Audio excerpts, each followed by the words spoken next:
台湾光复之后，不是把日本人都赶走了吗？但是蒋介石为了反攻大陆，把一些日本人又请回了台湾。这些日本人是谁？他们来台湾的目的又是什么呢？台湾有事、それは日本有事です。最近几年，日本政客老喊“台湾有事就是日本有事”，听着很热血。但你知道这口号背后藏着一段蒋介石亲自牵线埋了80年的历史暗线吗？看完你就懂，为什么日本有些人对台湾念念不忘。从大陆败退台湾后，蒋介石就开始秘密组建和重用前日本帝国关东军为成员的白团，来训练国军反攻大陆。白团名称来源于其组织者日本前陆军少将富田直亮的中文名白洪亮，以白为姓，正是包含了对抗共产党红色之意。所以日本的红白歌会是不是也是这个调调？这是一个前后延续20年的大规模、有组织性的军事支援活动，与抗美援朝战争和越南战争几乎平行。20年间，先后有83名日本军官加入白团，其中82名上过中国战场。蒋介石早年在日本留学，并毕业于东京正武学校，也是其日本情结的根源。回到日本的白团成员，成为战后日本台湾帮的主力。他们构建了蒋介石政权与日本右翼前军人势力，以及与此相联系的战前财阀、政客与官僚等军国主义余孽组成的反共大联盟，成为战后50、60年代日本政坛的主导性力量。日本前首相安倍晋三的外祖父则被认为是台湾帮之祖。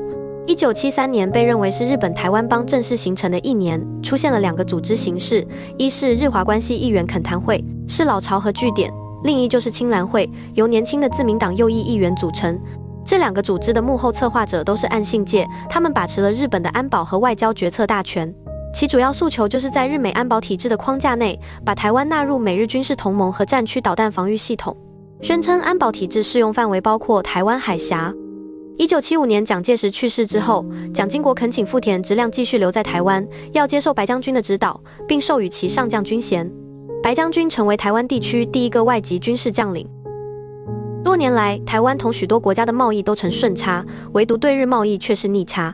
台湾利用这种日台间大量的商业渠道，在合法外衣的掩护下，把对日院外活动的资金源源不断地送入日本的台湾帮之手。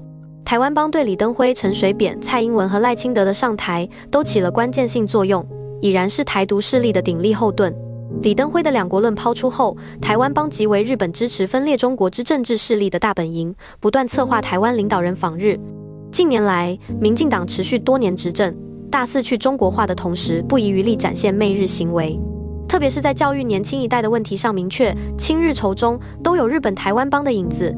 从蒋介石秘密引进白团教官，到岸信介构建台湾帮，再到安倍喊出台湾有事，这条跨越80年的暗线清晰的吓人。如今的日本台湾帮早已不是散兵游勇，而是有组织、有金流、深度嵌入美日安保体系的政治怪兽。他们利用台湾的战略价值和对历史的扭曲情感，持续操弄两岸关系，阻挠统一。所以，下次再听到日本政客喊口号，别只当国际支持感动。想想这背后80年未断的、充满算计的历史脉络，台湾的未来从来不该是别人棋局里的一枚棋子。认清历史，才能看清现实。